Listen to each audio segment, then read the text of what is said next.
Wake me in the morning, safety is becoming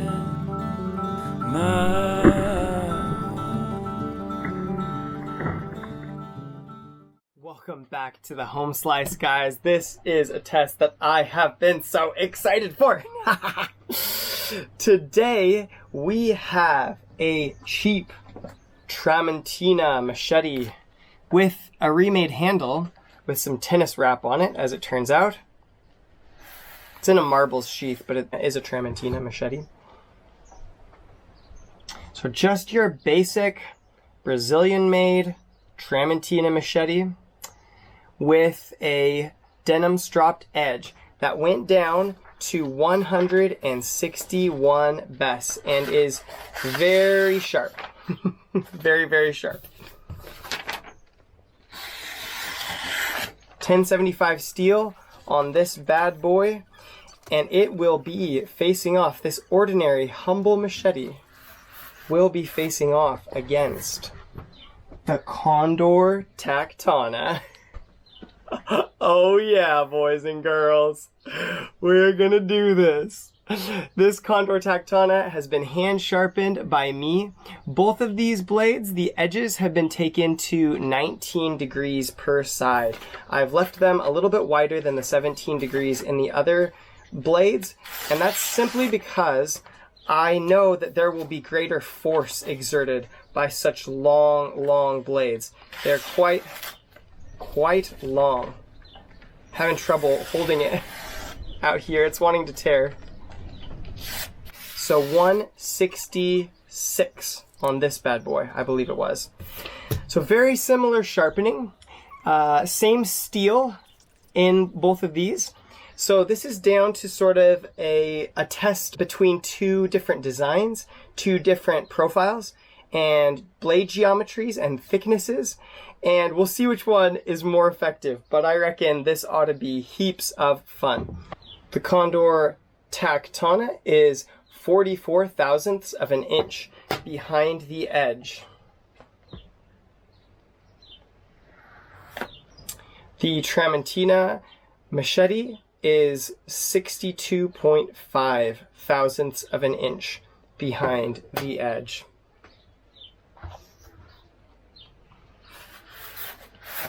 So, without further ado, let's get into this test.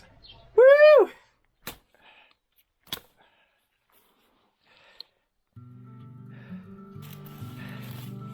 There we are. There we are.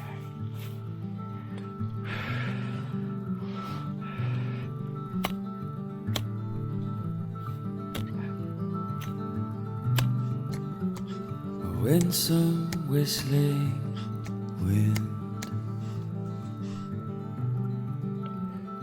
let me listen in. I chased you through the trees and tasted your tender breeze. You're on the tip of my tongue, but we've only begun.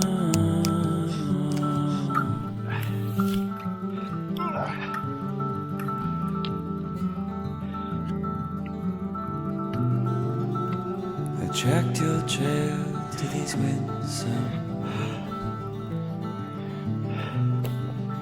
where I finally found an understood warmth. You've been filling my lungs up. You've been hunting me down. I thought you were the wild one. My taming begun.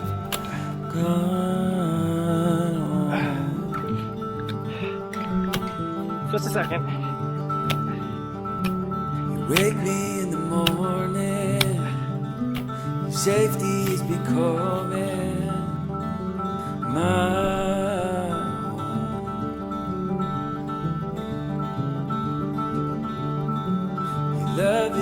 fleeing, the same in every season. Autumn.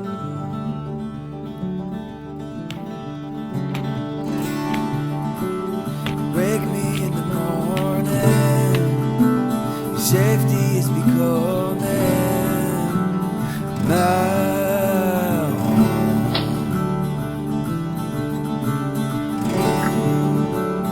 Love is never fleeing, the same in every season.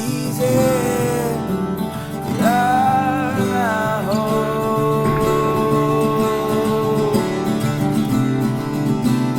Love, my home.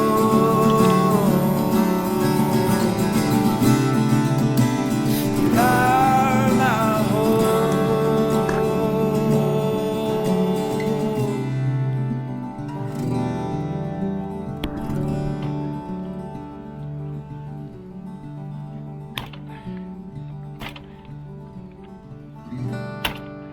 You're on the tip of my tongue, but we've only begun.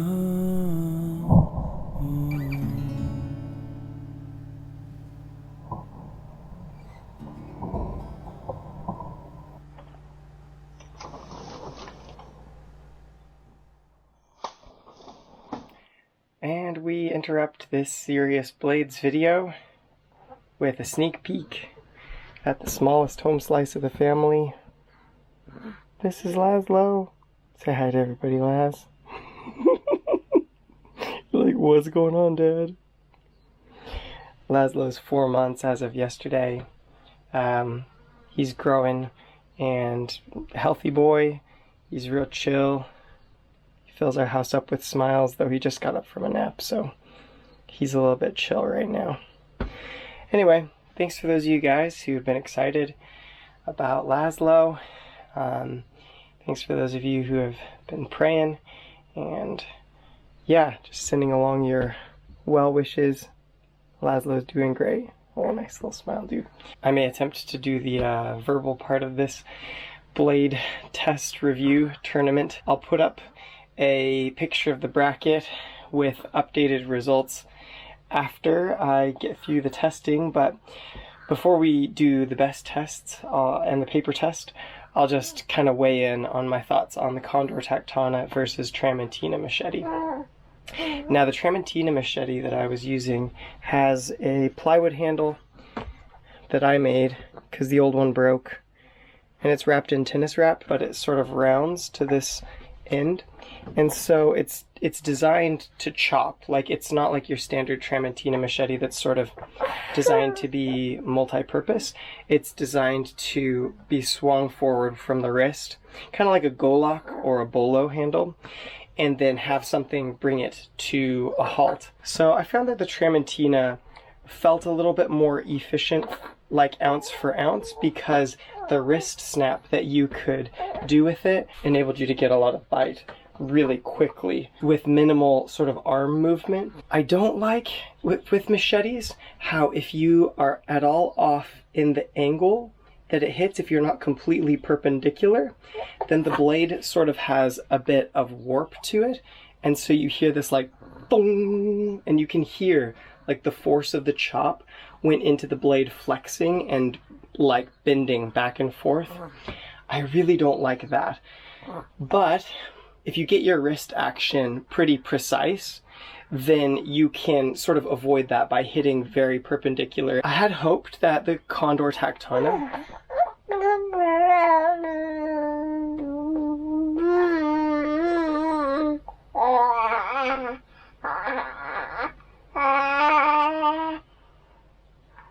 Really? Did you like the Tactana or the Tramontina better? Make noises now if you liked the Tramontina better. Oh. Okay, make really loud noises now if you liked the Condor Tactana better. Oh, there you guys have it. I mean, that's definitely Condor Tactana. So I had hoped that the warping and vibration problem would be better on the Condor Tactana. And I have to say, with one hand, it actually wasn't. I think you just have that one anchoring point, and if you have a relatively thin piece of metal, it's going to be prone to sort of warp and absorb the shock in weird ways rather than delivering the force of the blow directly to the cut. And so I found that it was pretty much just as bad, even with the fuller and the increased thickness of the Condor Tactana. Things that I did notice about the Condor Tactana is that if you used two hands, then that significantly dampened the vibration and that tendency to transfer shock into the blade, because you just have multiple sort of anchoring points on your handle where your hands are holding the blade sort of immobilized. So that was cool, and it definitely felt more like it delivered more power with the two-handed grip, definitely, than the machete. Things that were surprising: the machete felt more efficient with that wrist snap. The Tactana actually felt more powerful with a one-handed stroke, but not quite as efficient. More precise, I would say, and more powerful. The machete felt more efficient and quicker.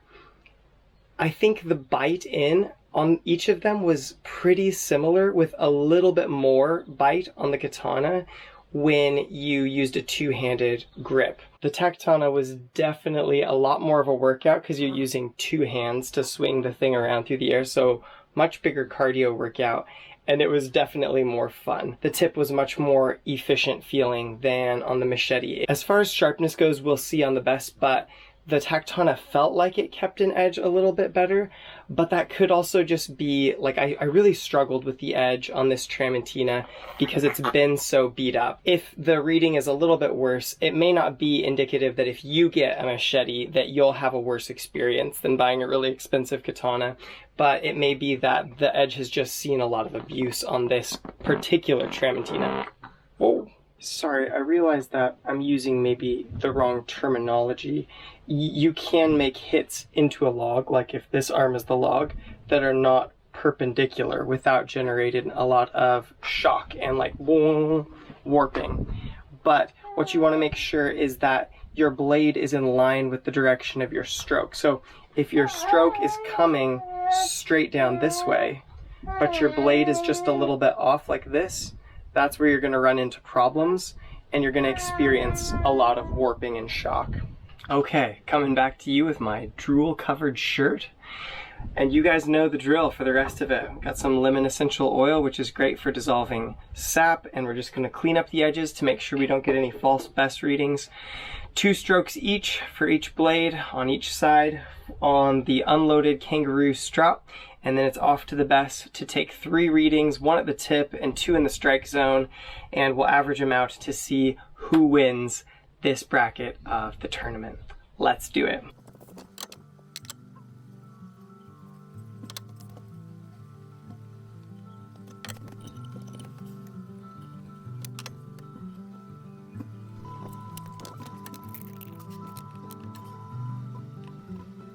Winsome whistling wind,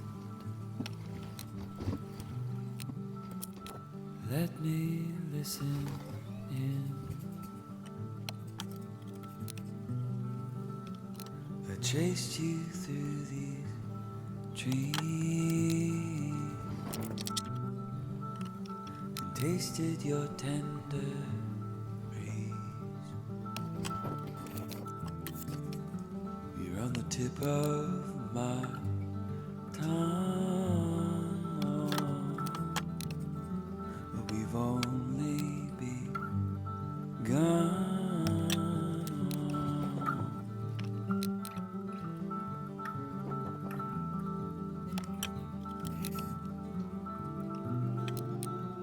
Tracked your trail to these winds. Okay, the results are in, and the Tramontina is weighing in at 700.25 grams on the best, which is definitively dull. And I think if there's one big takeaway that I'm taking from this experience, it's that your longer, higher velocity, higher impact chopping implements, you need to go wider on the edge angle. I don't think I went wide enough, which it's interesting because almost all the other blades, other than the Falcon A1, which has VG10, which in a high impact application doesn't have extremely great shock resistance, sort of, have been mostly in the high 200s to 300s mark, which is decent edge retention for 90 minutes of dirty chopping work. It's quite good, I think. But what I'm finding here is that these guys need a little bit more edge angle, I think, with this denim stropped edge. The Condor Tactana did just a hair better at 641.25 grams on the best, so still pretty dull. The worst readings on both were out at the tip. They were almost up at the 900 gram mark, and that's due mostly to the fact that, as you saw in the video, I had some massive gorse roots that were right next to the dirt, and so I did the dirtiest and heaviest chopping that I've done so far today. So Condor Tactana, we'll move on to the next section of the bracket. Here's the bracket as the standings are so far.